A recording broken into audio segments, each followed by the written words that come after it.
እንካ ያው ቀላል ጥያቄ ጠይቃለሁ፣ ቶሎ ቶሎ ተመልሳለህ። እሺ በል። ሄሊኮፕተር ላይ 200 ድንጋይ ተጭኖ እየበረረ ነው እና አንድ ድንጋይ ይወድቃል። ስንት ይቀራል? 199። በቃ እንደዚህ አይነት ጥያቄ ነው የምጠይቀው። እሺ በይ። እሺ ዞንን ፍሪጅ ውስጥ እንዴት አድርገን እናስገባዋለን? ዞን ይገባል? እንዴት አይገባም? አይገባም እባክህ። በቃ ልንገርህ፣ በሩን ከፍተን። እሺ እንካ ቀጭኔንስ እንዴት ነው ፍሪጅ ውስጥ የምናስገባት? በሩን ከፍተን አይደለም፣ ዞኑን አውጥተን ነው በቀጭኔ የምታስገባው።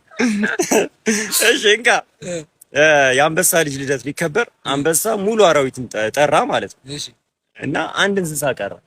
ማን ይመስላል? ጅብ ነው። አይደለም፣ አንድ ሞክር። አልሞክርም።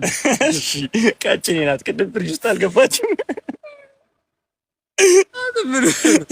እሺ እንትን ነው ወንዝ ዳር ነውና አዞች የሚበዙበት ማለት ነው። እና ምን ይላል ጽሁፉ? እዚህ አካባቢ ዋና እንዳገቡ ባዞች ትበላላችሁ ይላል።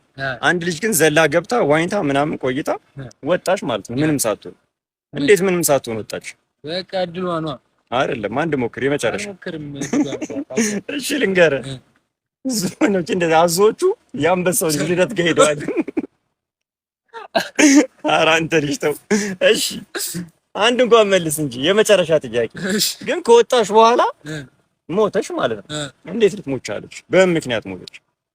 ጅቡ በልቷት ነው? አይደለም፣ ሌላ ሞክር እስቲ። እሺ በቃ ልንገርህ፣ ቅድም ሄሊኮፕተር ላይ የወደቀው ድንጋይ አለ ፈንክቷት